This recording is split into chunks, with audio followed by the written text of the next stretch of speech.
Let's now talk about this further. We're joined by Dr. Rajan Kumar, School of International Studies at the Jawaharlal Nehru University in Delhi.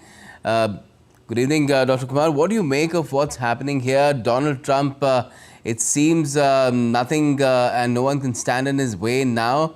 And Nikki Haley seems to be pretty much swimming against the tide. Absolutely, Gautam, and thank you for having me here. And he's like Juggernaut. He's on a trajectory to win the candidature for this Republican.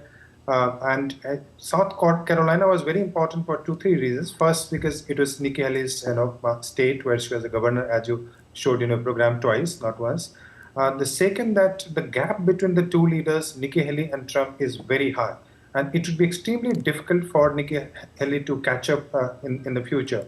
Although she's saying that she's going to contest, she's going to continue the contest, but it's very likely that when on Super Tuesday, that's after 10 days, when 16 states they'll vote together for the two candidates, that's the time probably she'll decide to withdraw. Now, the analysts and people are asking that why Nikki Haley is contesting when she knows that she's going to. It's very unlikely for Nikki Haley to win the candidature at this moment. The reasons being said by the scholars and the experts are: first, she is trying to create a profile for 2028 election, and number two, that she also thinks that in case there is some legal issue, because President Trump, ex-President Trump is facing number of criminal charges. Yes. And some of the people believe that he might be indicted in one of the criminal cases, in which case he might be knocked out of the election process. In that condition, the candidate, the name of Nikki Haley might come, that she is the likely candidate. So, but at this moment, the gap is very high. South Carolina is also important because, in the last 30 years or so, actually 40, 50 years, if you see, any candidate who has won Carolina, that candidate of the Republican Party, I'm saying, that he has contested the election from the Republican side. Exception was in 1980, I think. Otherwise, South Carolina is known to be the bellwether kind of, who is leading the flock kind of state. So from that perspective, this is important. It's almost certain that Trump would be the candidate. Only fear is that in case there are some charges which come up in the court, in case the trial starts in one of the criminal cases, he's facing number of charges, as you know. So in that situation, Nikki Haley's candidature would be considered important. Otherwise, Trump is on a trajectory to win the nomination of the Republican Party, that's for sure. Okay. You mentioned Trump's lead, but a flip side or an argument for Nikki Haley or in favor of Nikki Haley could be that the polls that took place before the actual primary taking place had projected that she will lose by about 30%, which she hasn't. So the gap is narrow compared to that. So is that something that could be considered positive, or is it because in South Carolina it's an open primary and even Democrats can come in and vote for the Republican candidate? I think the central argument being put forward by Nikki Haley is that in many of the opinion polls where she was put against, hypothetically I'm saying, she was put against Biden, and she did better than Trump in that hypothetical opinion polls. So that is the kind of argument that she's trying to put forward. She's also trying to win some of the voters who are not very happy with Trump, who are a Republican, but who do not agree with some of the policies of Trump on abortion or immigration, etc. So she's also saying that Trump is a very divisive figure. She's also very critical of Trump's policy towards Russia, Ukraine, etc. So she is trying to project as somebody who takes the middle side among the Republicans. So she's also saying that if Trump becomes the candidate, many of the people who are supporting, many of the Republican Republican voters who are supporting Nikki Haley at the moment, they might vote for Biden. So that is the kind of argument that is coming from the Nikki Haley side. But as you said, that 30% came to 20%, but even then, 20% is a big number, let me tell you, in a state which was, Nikki Haley's state.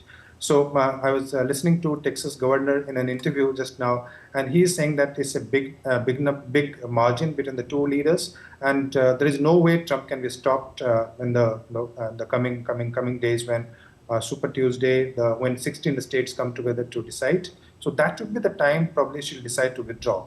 But many people feel that she is just preparing and trying to create a very strong profile for the future election, or she is trying to say that in case Trump is indicted, in that situation, she'll be the alternative. But even an indictment, does that really outlaw Trump from contesting? And that's an important question. In many situations, it doesn't, but it might. Even for that matter, a conviction. Yeah, yeah. According to U.S. laws, unless even if you're convicted, you can fight the election. But if he's convicted and suppose he is sent to jail, or if that kind of situation emerges, then it will be difficult. Also, when he's convicted, then many of the people, because the process is going to continue for some time, so many of the people, at least till March, they'll think that that it would not be right for the Republican Party to have a candidate who has been convicted. So in that case, the entire situation might change, the argument might change, and in that situation, they might look for the second best alternative, which is Nikki Haley. Okay, since we're talking about so many hypotheticals, I'll throw in another one. If that happens, if the Republican Party says that Trump can run, he can pretty much again remain in the fray as an independent. He might split the Republican Party itself. I think in the US, it's impossible to win an election as being independent. Let me tell you that even in this election, the Robert Kennedy, the famous Kennedy's Yes. he is also planning to fight. He has not declared, but he is likely to be the independent candidate. And many of the people feel in one of the polls, etc., they showed that he was having a support of from 6 to 11%.